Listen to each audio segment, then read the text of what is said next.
I was born in 23 September 1968.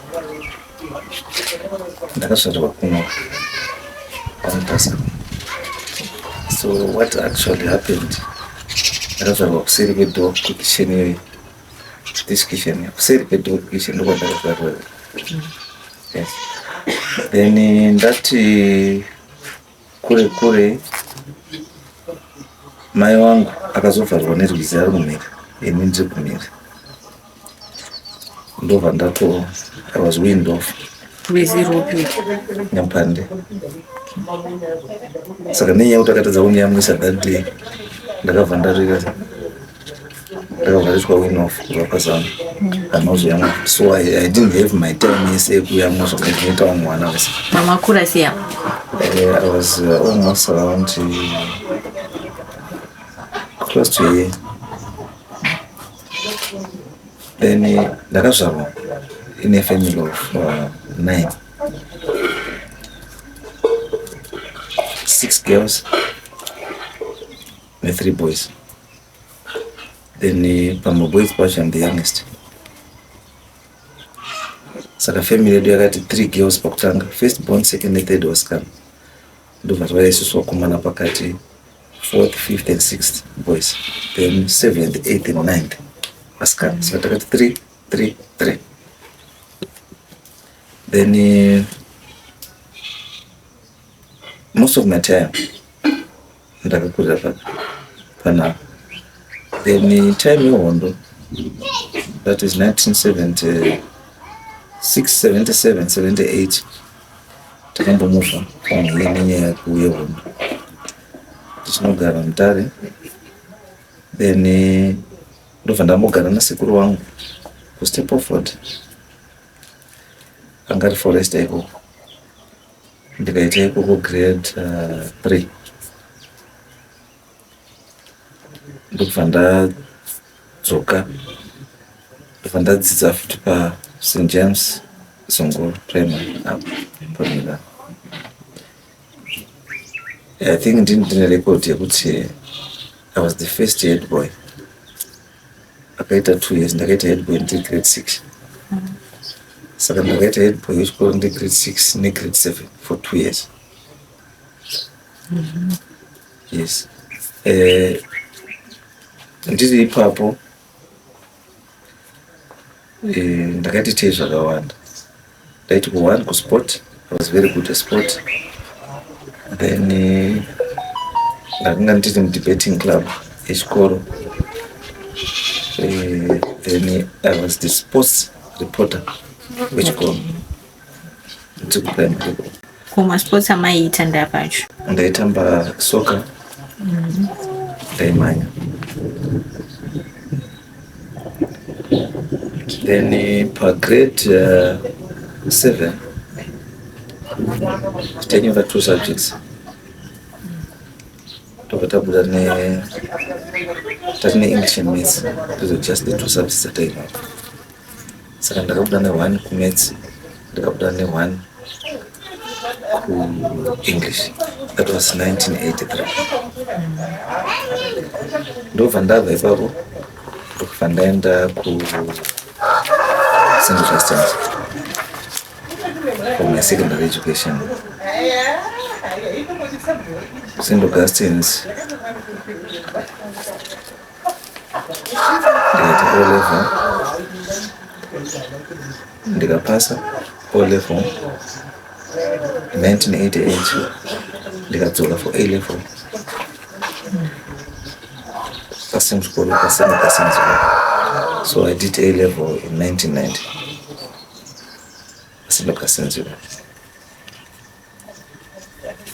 Handiri ipapo ndandine tunhu twakawanda ndandine tumapost. I was the divinity club chairperson, I was the geography club chairperson, I was the debating club chairperson, I was the sports captain for Beverly House, and ndandine twakawanda.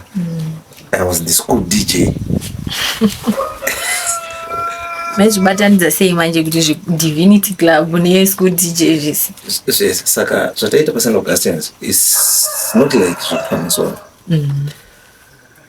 isusu taiita entertainment on a Saturday saka entertainment taiita Saturday chete and it was not during times in exams third term kwakusina entertainment because of exams saka entertainment yaipera second term okay ma-Fridays ndopataiita tatine dancing club ndopataita the dancing club but the dancing club was a preserve kana wari wakomana for just my A-level form 5 nema 6 maform 4 kudzika mamusingabvumidzwi kupinda mudancing club yavo asi wasikana form 1 to 6 asi wakomana it was only 4 5 ne6 saka kwatiri isusu zvakashanda as a motivation yekuti ndotofanira kuti ndidzokawo patsambi kuti ndipindewo dancing club ndipindewo dancing club yes then ndapedza A-level ndakabva ndaenda kuuniversity of Zimbabwe for 2 weeks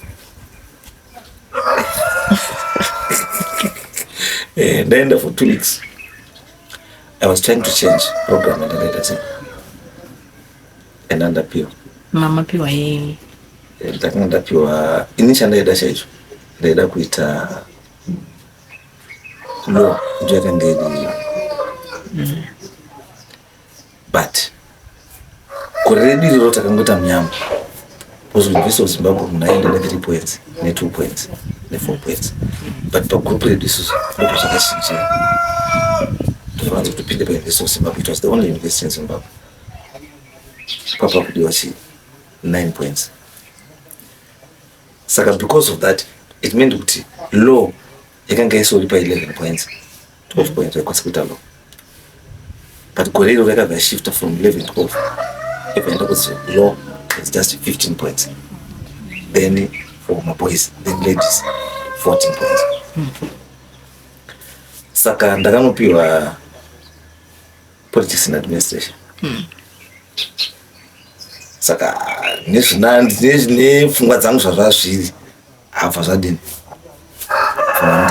because I had done history divinity neliterature at A-level saka ndobva kuti no saka let me change over kutobva uko kuva ndaenda kusoftex ndakangobva ku 2 weeks vandotongotakura mabhigisi anotona kuzvaramba ndizodai ndaenda kusoftex kwati corporation ndobva ndasvika ndatishande ndobva ndapiwa kuindawo program ipo as a trainee kumaintenance industrial boiler maintenance ndobva ndachinjwa from softex Harare ndobva ndaiswa kadoma paper news tichitenwa ne-courtroom engineering tichitenwa ne-panel consultants munyaya dze-maintenance yemaboilers erection yemaboilers manufacturing yemaboilers maintenance yemaboilers nechizvezvero ne-operations industrial operations yemasteam boilers nechi saka ndakaita industrial capacity ndobva ndaita large capacity ndakaenda ndichinoita ndikaenda mana munyati ndikaona wake tichiita chedu so field yechi emaboilers ndobva ndakaenda saka inoboilers yezvariri pakutanga kwari kugadzirwa kumaintaina kuchita kudi everything I know then ndadaro ndobva ndazoshifta kubva uko plant ndobva ndaenda kuplant maintenance office saka I was plant maintenance officer kadoma ndobva ndabva kadoma ndobva ndatransfer kuenda kuHarare ndobva ndanoita engineering planner kuexcise Zimbabwe ndiri ikoko ndobva ndabva ndaita mechanical engineering then ndichizosiya kuexcite Zimbabwe that was around 2010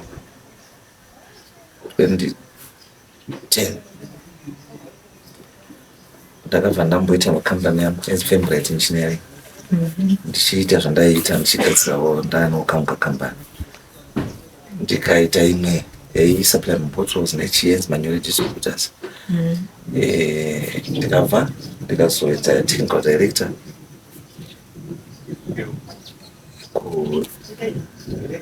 imwe company yama yangu then ndikazosiya futi izvozvo ndofana mboina farming ndakarima chaizvo ndairima about 5 hectares at any given time 5 hectares dzemadomasi ndichispecializa nechibli ndichiita nemuzukuru wangu tichiexporta kumozambique tichiendesa bera tichiendesa maputo tichienda for almost 4 to 5 years tichiita izvozvo. During that same period ndobva ndaita diploma development studies. That was in 2018. Ndakaita diploma development studies. Then ndobva ndabva ipapo ndobva ndaita tumwe certificates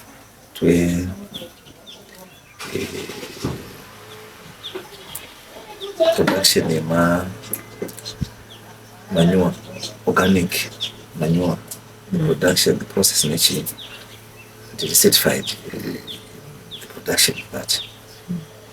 Tikaenda kuita community health. Ndakaita futi izvozvo ndakadzidziswa.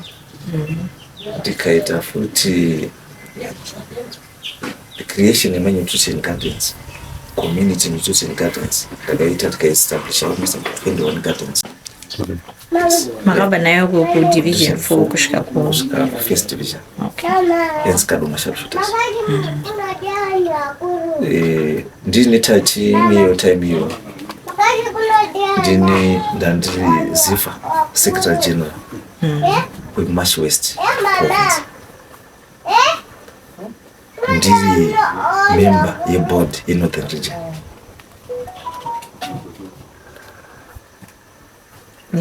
Makore apa? That is from 2000 to 2009. 2009. Yes. So kuti mukana mamwe players akaita ana Timbergrove, ana Gilbert Mukambi,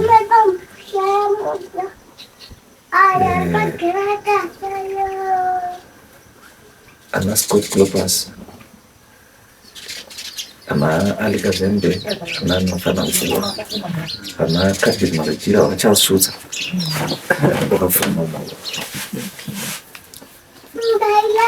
Saka ndakazosiya club iyo ndaenda pandakashiftswa from Kadoma because kuti uite secretary general wekuko unofanirwa kuti resident ikoko. Saka pandakamuvha kuHarare ndipo ndakabva ndasiya zvepapo.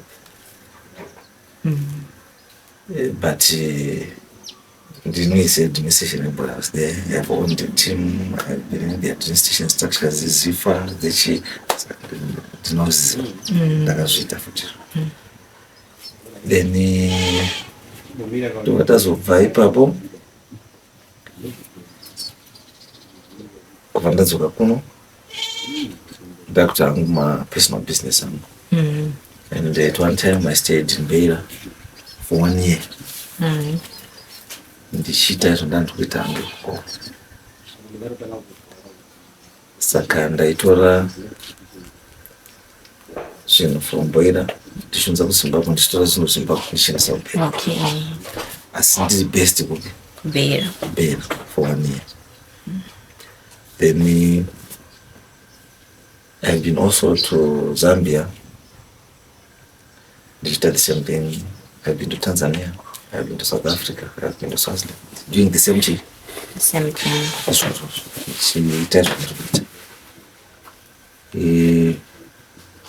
Then ndobva zvazouya opportunity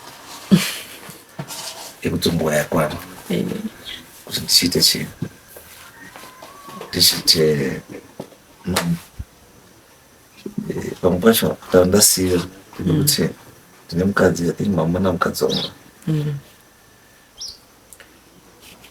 I've got 7. My firstborn graduated University of Zimbabwe. That's 2 years ago. Okay. Then my secondborn graduated last year. Dear Anita, Media and Society Studies. Yes. Then my thirdborn, common, electrical engineer. University of Zimbabwe. Then fourth, cosmetology and what else. Then course Kankuma, grade 7, then grade 3, then it comes yes. How has the journey been so far? Journey mom. Yeah, it has not been easy. Why? Because normally we get to take over something from someone else. Take a minute as kakadi. Kakasiya. Ni maonere ifuta kadi. Akasiya. And chimechakati siyani futi pa uwiri wedu to the late chief nani he was old and I am young. So the way I want to do my things, the way I quit here. So I am more practical than here. In any political, I am most of the time I'm there. So I didn't need people. Okay. Yes. Can do that. I make sure I'm there. Chakanya kuti remei chakati ku remei steering kenga rimwe kuti to change the mindset. It's one. Kuti vanhu vakwanise kuaccept kuti no zvauri kuda nezvauri kuda iwe zvakadii zvinoenderana here. Inini am a hands-on person. Ndonyanya kuda kuti zvinhu zviitwe ndakatarisa ndichiona, then I make a follow-up. Ndoda results. I am results oriented. Handimiriri pamaresults tauipa ndiri I go there ndinoda kuti ndiyasvikire kwaari kwacho ndaone. So ipapo ndo panodambudzika kuti mamwe maareas aenda kusvika anga asikasvikwi. Saka because of that mamwe maareas mune katension kanotanga. Mamwe maboundaries kwandiri kusvika umwe kutanga kuita kuti munhu akuda kuita sei, but no, that's the way ndikuita sei. I want to wait kuti zviri papepa nezvandiri kuita zvakafanana. If it is a boundary ndinofanira kuenda physically ndoona kuti ndiri here namambo ari the other side are we in agreement. If not, then where is the problem? To solve saka ndingangoti ndiwo transition from one chief to the other ndiyo yakanga ngoti challenge. Nekuti chimwe chiripo futi I think I'm the first chief Mutasa in 45 years. I managed to bring the family of Mutasa together. The tradition one. This has never happened. Some families, yes, anungana tichiwirana tichitaura chinhu one tichiita chinhu one. The composition yedare rangu inokutaurira zvanogutsa kutaura kuti composition yedare rangu is the 9 families dzemumambudziko Mutasa. Ndidzo dzinoita nyika kudare kuti each family ina rep one. Izvozvo zvinoita kuti tiite sei tinge tiri pamwe chete. And if you check patinogara takagara dare, there's this front row doing my sisters, one from each family. Then you got some background, nearly about 2-3 other rows dzinoshwa. We saw much machinda nevasvari Mutasa, vana veMutasa. But to know chinhu ndechekuti tese let's assist each other. Saka vanhu vaaccept and now takushanda as a family. Okay. Cool. Imimi, where do you believe could you most gain your knowledge and wisdom? Yeah, I think in any best round, I've read a lot about my family history. Mukaona history dzatotwara makawacha paanza matsinza tichitaura nehistory yepaMutasa. Tiri kutsvaga history yepaMutasa takaitsvaga kubva kuTanzania up to here. Saka handine best role rekuti ndikuziva history yanguziva zvandiri kutaura. It's easy for me now kuti ndicompare madzimambo akanga aripo before me kuti uyu we ate this way, we ate this way, we ate this way, we ate this way, we ate this way, we ate this way. And then I combine the positives from where kuti ano ndikatora ichi ndatora ndinozvibatanidza ndinokuda nesomething chakanaka. Then chimwe chiripo futi chandoshandisa, I try to mix the customary law and the Roman Dutch law. Kuti munhu asarasiki, because vanoida vakawanda vanoziva the Dutch Roman law, asi the customary law yedu hawazivi. Okay, tobva tawaiva panyaya yeRoman Dutch law. Ndanzwa imi muchiti madreams enyu amunozomarealize kuita lawyer, saka makazoidzidza kupi? Right, inini one secret is I read a lot. Even in the law, ukadontaura constitution, ukadontaura traditional leaders act, ukadontaura chii, I read a lot. Saka ndinyanyi kunyepepo. Plus I'm in process yacho kuti say I'm now doing law. Okay. Ndichingobichana ndichiita hangu. Saka pamukuita nechikuru chi? Ndoita naUNISA. Okay. Yes. Alright. What do you see as your primary responsibilities as the chief? Yeah, inini chekutanga is to safeguard our tradition and culture. Chinhu chinoti identifier from other people. That thing that makes us unique from other people. Kutinzwa nekwa Mutasa. It means nechinhu chinonzi Mutasa chatofanira kuchengetedza. Saka that's my primary task, to safeguard chinhu ichocho chinonzi Mutasa. Because tinomanikira ndio talk of Samanyika. Kan Samanyika, you're not talking about Mundau. Kana Mjindri. Kan Samanyika, you're talking about Manyika, Marikubi, Arikuno. But vanogara ndakatora vakawanda. It's not kuti nenda kuzoti ndiri kudada kana ndakuzvisa paimwe level. No.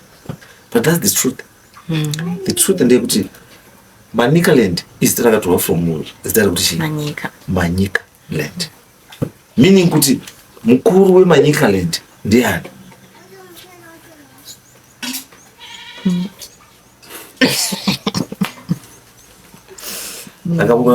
It's only that title constitution is Zimbabwe kusina. But Mutasa was a paramount chief. But now constitution is not kusina that thing. But ndozo zviripo because kawendikidzika machief esa rozasu nerikumusoro waibhadhara tax inonzi beto. Okay. Ona Mutasa. And if you look at the territory ya Mutasa, inokuta ukaona Zimunya anditi akapiwa land na Mutasa. Zimunya akabva kuwedza kumbiri yekuwedza. Akapiwa land nani na Mutasa. Ukakwira kuSaunyama akapiwa land na Mutasa. Ukaenda Tangwena land yakatora yakapiwa na Mutasa. Okay. And if you go even beyond the border, kuna Mkudu, kuna Shatsuka, kuna Katandika, kuna Sofala, kuna Chimoyo. Madzimambo ese ari 5 ndo anashumba wana Mutasa. And mukadzika kuna Mashwist kune mwana Mutasa Chiota. Okay. Mukaenda kuma Central anditi kuna Kandere na Bushu wana Mutasa na Mtoto wana Mutasa. Mukadzika kuma Svingo kuna Chiwi, kuna Bere, kuna Nhema, wese wana kuna Mapanzuru wana Mutasa wese. Okay. Asi mimi muri kuzvigona sei kubalansisa traditional customs nema-modern expectations community? Zvandikuita ndezvekuti isusu kana I'm dealing with these issues ndekuti I know kuti culture is dynamic. And since culture is dynamic, and it means it changes every day. So it changes to suit and the situations ziriko nguva iyoyo. There is no way that we can exist and tiri tega kunze tichiti kungotedza culture tisingatedzi zvenyika, because the constitution is the supreme law of the country. And isusu tine the Traditional Leaders Act, which is the act that governs us as chiefs on how we should act. Saka chiri kudiwa ndechekuti to balance kuti the Traditional Leaders Act need the actual activity on the ground. Zvinofanira kunge zvisiri zvinhu zvinoenda go against the constitution of the country.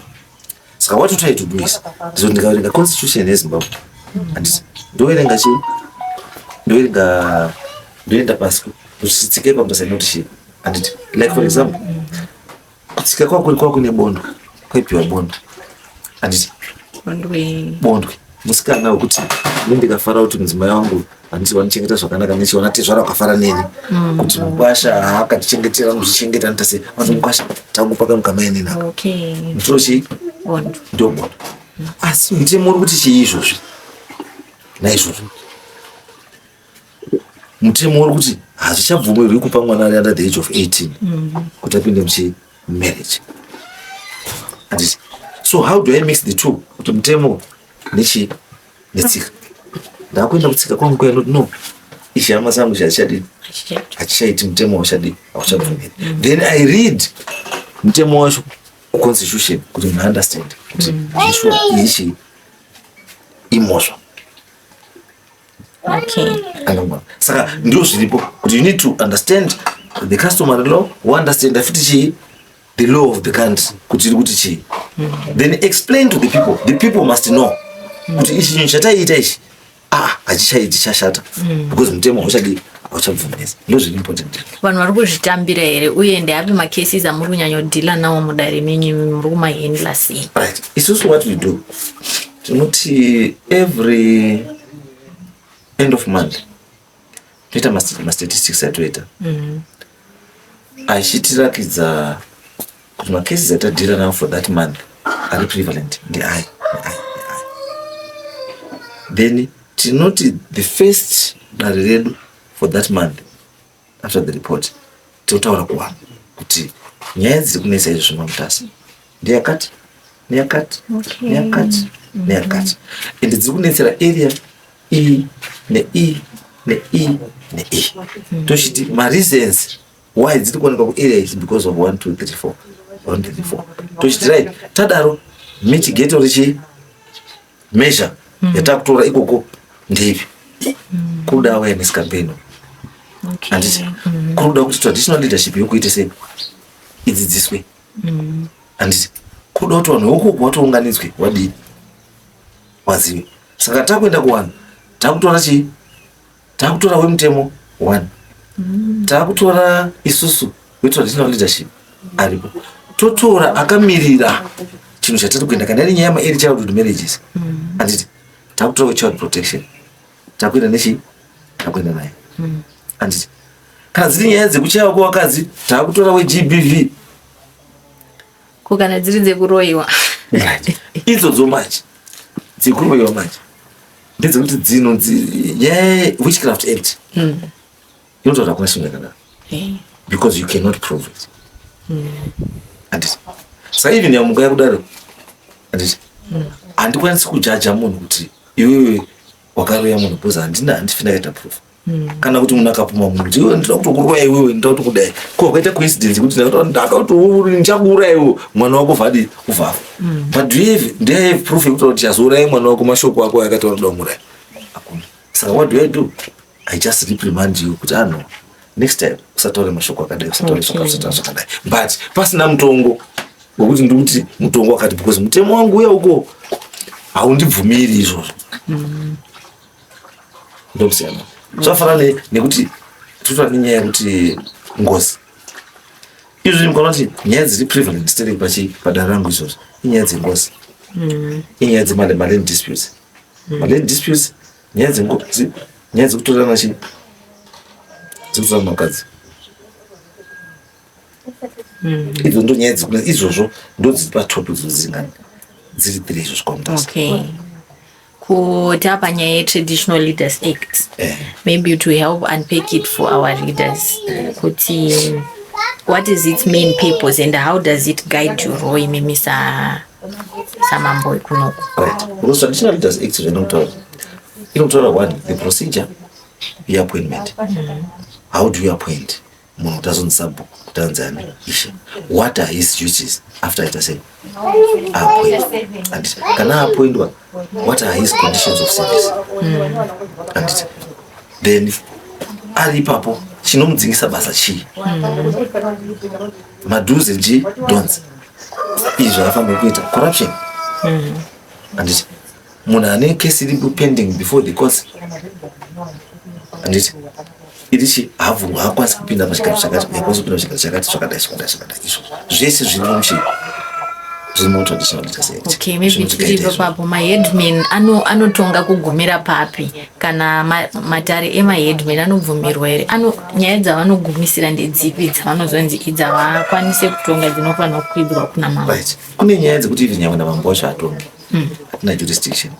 Tinyaya dzemedha hakuna traditional leadership ane jurisdiction. Rape hakuna jurisdiction. Cattle theft, stock theft hakuna jurisdiction. Property sharing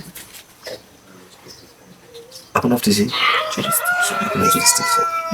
All those cases whether inini wacho ndikatoona kuti dawo property sharing ndakutoiti fair civil division. Okay, civil court ndokune ndokwainitwa kupana na headman nana mambo apapo. Pana headman na mambo zvainoita zvafanira kuti tine case yekuti pada muripo handiti headman maximum mombe dzaanokwanisa kuchaja munhu 2 not more than 2 mambo i7 handiti so it means nyaya ikauya paheadman asi kuda chii ikuda mombe 5 handiti headman achatoenda yakufanira kutofresh yakudari wangu because asitorina jurisdiction. Asi headman anogona saka anokwanisa ke kutonga nyaya dzengozi as long as ichikwanisa kuripa ne2 anokwanisa kutotonga because ngozi zvainoita manje ngozi hairipi inotamba yega zvindoda zvakati asi kana yatodarika mombe 2 yakutoenda kana yatodarika mombe 2 achitova yasinoikanisi akutopfudza. Okay, the same applies kuna sabu ngaatongi nyaya anoyananisa nyaya sabu pekuti pade kuti vanhu vadi wanzwisisane ugare zvakanaka pa wakomana musazodai ndopanogumirema ukaona kuchaja court fees atoshaisha because the first primary court yemuzimbabwe idari naheadman then community court ndiyo yamambo. Okay, saka headman anokwanisa kudzinga vanhu nzvimbo hakuna mutemo wakadaro. Constitution zvayakutaura manje kudzinga munhu mazuva unofanira kuenda kuconstitutional court. Okay, zvasiyana nekudhara zvekuti ndokudzinga munomu munzvimbo pangu chibva aiwa hazvichaitira ive ko zvinoita here kuti mamwe madzimambo dzimwe nzvimbo kurifeya nyaya kuna headman imwe nzvimbo kuti vatongere nyaya? No, inoita mambo to mambo, not kurifeya kuti vanhu vanokwanisa here kuenda kuna mambo kuti isusu mambo nyaya yedu hatichadi kuti tongwe kwenyu woenda kuna headman wekune imwe nzvimbo? Haiite kana yambosvika pamambo because kana yasvika pamambo umwe munhu aikwanisa kubatsira chete umwe mambo. Okay, it's either mambo hazviri case because of mareasons kana kuti maona kuti mambo ari conflicted you can ask for that and kuti mambo kumbe kuti isusu taona kuti uyu muzukuru wenyu kana kuti nyaya iyi haisiso madii mati nyaya iyi musati mainzwa mutitsvagire umwe mambo kwete headman. Mambo at that level not headman because mambo hakwanisi kudzikisa nyaya kuendesa kuna headman asiri wake asi mambo anokwanisa kuti nyaya iyo yanayo shamani inini haisuda inini headman enda kuna headman ninge aite kunya apedze anokwanisa kuzviita. Saka headman anenge achiita zvakadaro anoitwa sei? Anenge achitambira nyaya dziri kubva kune mamwe madzimambo kune dzimwe nzvimbo dzakuya kunotongwa paheadman? Izvo zvazvibvumirwa because area haisiri area of jurisdiction yako because kana wakutobuda muboundary mako hazvichatoiti. But is it a criminal offense kana kuti inongotongwa futi kwamambo? No, chiripo nechekuti headman iye anofanira kuripira mambo.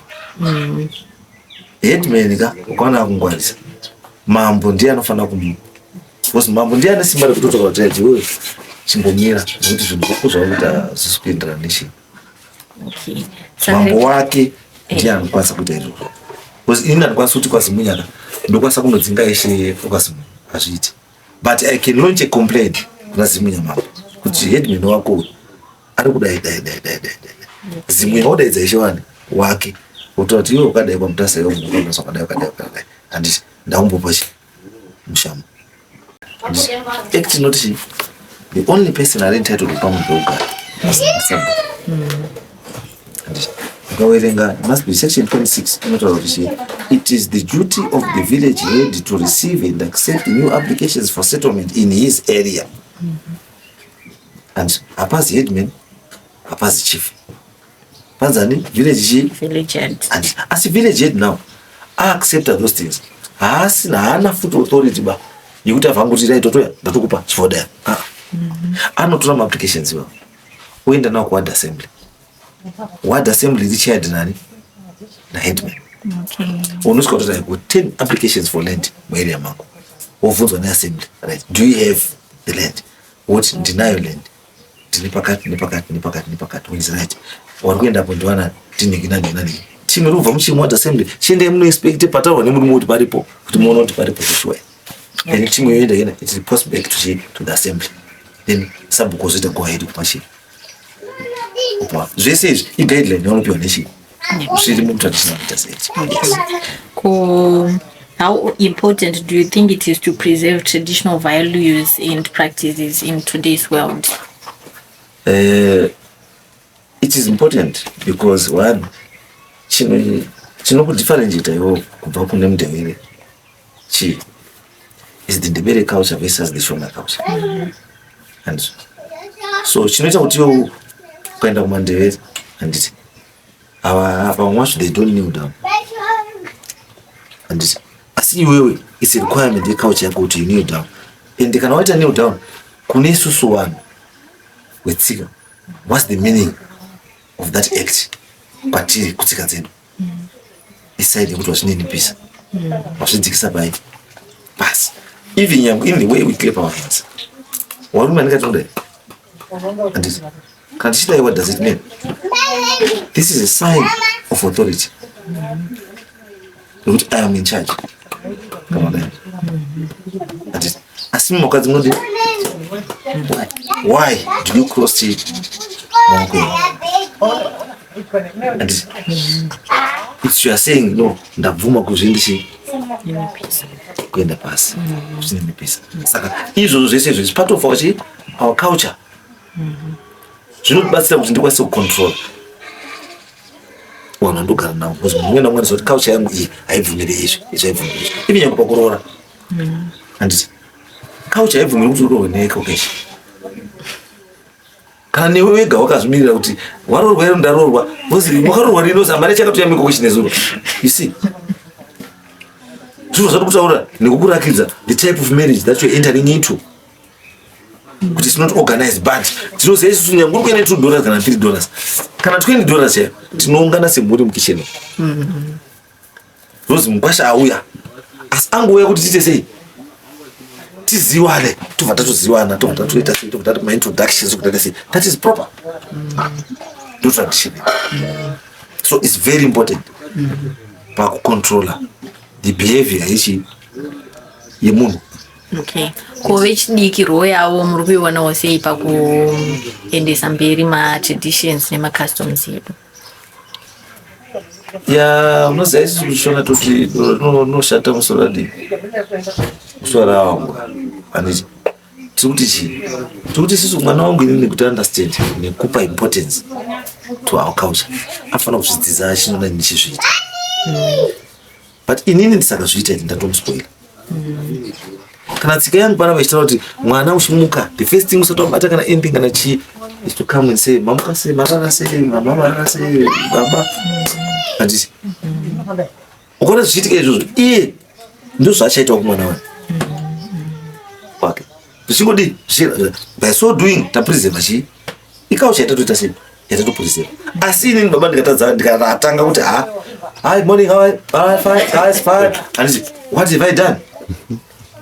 Ndauraya chii culture ndini ndatanga kura because mwana akazopinda mumba akamira moti ari pato hi dad obva tovhara do ati saka ndiri kuti atanga nekuuraya tsika ndiani ndibaba ndini. Ini ndinofanira kutaura kuti wana wangu inini yesi tikuita zvi zvatoita but kana ndauya inini ndakagara pachituru imi mamugari chituru chakaenzana neni garai pasi kushuwa kuti I am in charge. I'm not abusing you, but I'm teaching you to be subservient. Nobody knows what's not angry. Or maybe any advice kana wisdom yamungada kushare ni my young ones. You would do preserve our culture and customs, traditions, everything. Right. I need to applaud the Ministry of Education. Could take to introduce this subject in the heritage and what this 5.0 thing. And it shows you some bad stuff because and I've been having kids from St. Matthew's, St. Augustine, St. James Mutasa, coming here could wait and say, why are you coach is not away, it's not away. How should you do about it? It's not a say, which is something churches go. But as ministry ya zorera kuti wana endo kataisa wanaka mukataisa interest ye ma dance groups, ma cultural dance groups. Munapana time yanga ita say yeah, to non-existent. But if you check now, in every school, kuna culture go to any tertiary institution, it's because ministry ndiyo yatanga kuti say kudzorera. Isichedi kubatsira wachidzorera. Even padara anditi St. James Zongoro iri kunza wanda padara. Vanomutenda usendeende dare tsonzo last time vakonza bus rakazara. Newana just kumwari padare wachinzwa process yedare inoita sei ichi kana tikudare vadismit ichi kumambukana chimboda ichi zvinomborewe izvi kana wakuya practical zvakuzviita zviri practical. Yes. Okay, and what legacy do you hope to leave as Chief Mutasa for your community?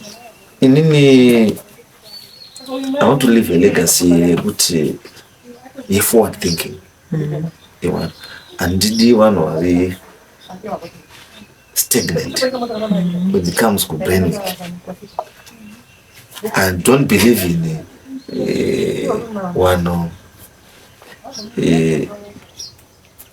but conservatives, people who are satisfied nepa wari no indoda vanhu vakuti paari achiexplora ways to make paari a better place. Ndozvamuda samukona even kwana zvatuvita ngacheka hanisi I'll take you down munoone court kwatuka court kuti the setup yatuvita mukoti it's a mixture of both our tradition and the modern world. Why ndiri kudaro ndiri kuti munhu akapinda mukoti kana akazopinda mukoti pamajistrate haafaniri kuita dzunguba, anofanira kungona zvakafanana. Asi chinocheta musiyano chete ndechekuti kana uenda kwamajistrate, this is now a criminal court and mine is a customary court. Kana ndakagara umo ndinenge kugarawo samajistrate asi ndiri kutaura nyaya dzechiwani handitaura criminal. Ndo musiyano nyamboripo asi munhu atoona no stage yanditori yes this is customary and this is criminal. Maybe lastly, yes. What projects and initiatives are you doing for the community? Mukataisa izvozvo musoro kutakawaka reserve yemvura uko tina another tank atakagara kumusoro mukadzika ndingamona pamadzika mona mapaipi akazara adzika murodhi mhuri dziri dzamukona dzisiri dzamukona kwese dzimba dzisi dzamukona kukwira kwese kumusoro kwese tapped water. Okay, tingati mahouseholds mangani izvozvo we're talking of almost 72 households dzine tapped water pachi pamba. Wamwe wacho wato ndiche flashing system dzematoilets pamba pane maseptic tank masoka way akoti wanawo wari mumusefa izvozvo magetsi handisi mukona ukataisa pazasa muntu unapane mapowa akarara ndecommunity project yatinoita yekuti ndoda kupisa magetsi. Ndandoti ndiri kutouya kutaura nemutare poli kuti department reclothing technology rikwanise kundipawo one lecture handiti anouya kuno achatenda to my community people kuti wakadzi vemunomu handiti ubva watraina garment making zvese watraina because mishina yacho 45 I already have the machines dzitori mumba ndinadzo. saka wanonga kutraina vakadzi vavo. Asi chandinoda ndechekuti vakadziwo kana vatrainwa, I want them to be certified. Ndo pane nyaya yangu ipapo. And waite certified nereputable institution. Handisi kuda zvokuti anonzi atrainwa wozoenda kupiwa kacertificate kakazi negomo what. Hazvizorakidzi munhu zvaakadzidza nezvaanoziva. But munhu akapiwa certificate yake kuti aita clothing technology nemutare poli, handiti munhu iyeyo akwanisa kutsvaga basa. And isusu tiri munomu chiripo ndechekuti we are trying to generate vanhu vagenerate mari nezvinhu zviri around them. We can talk tine zvikoro St. James Songoro, tine Mutenda, tine Mauri Murapa, tine Mapara, tine Chii, tine Vhumbunu, zvikoro zvakawanda zvese izvi.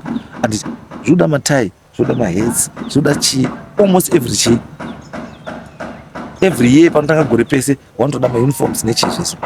Ndo patoda futi tichada kumaketa kuti vanhu vachiita zvari kuita vachidzidza vachitosona at the same time vachitomeka mari. Wakapiwa kana for a start wopiwa contract yekuti kana 500 matai pazongoro. Handiti wotanga nematai vachigadzira matai.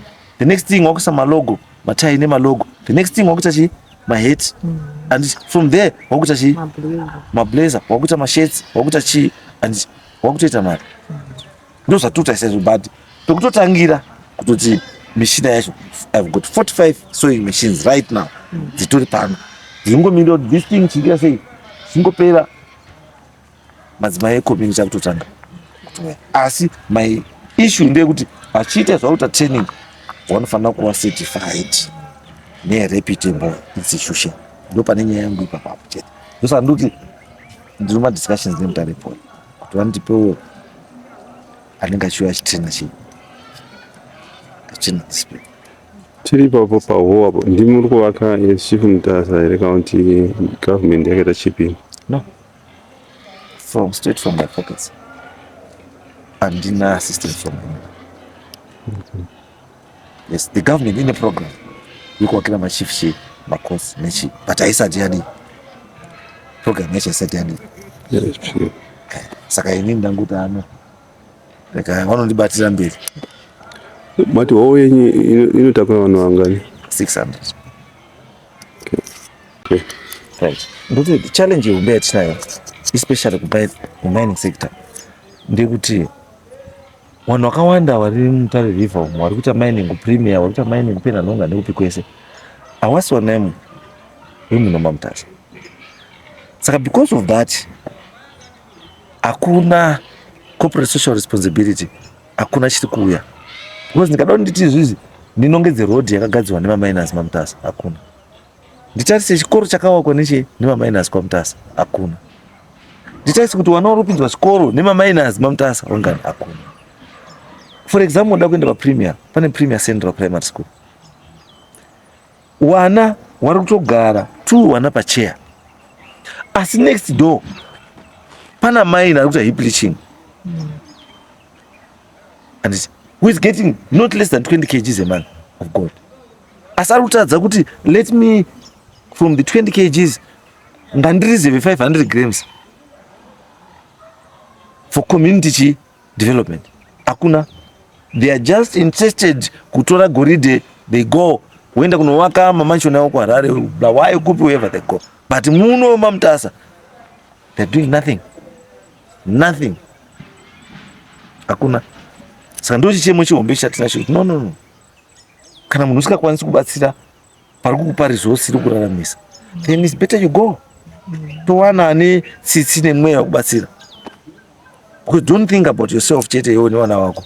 You have to think about the people kwaMutasa kuti resource iyo ikapera, then what next for Mutasa? Iwe unongodzokomba kwako. Isusu what we have to show kuti paimbowa negoridhe. We've got nothing.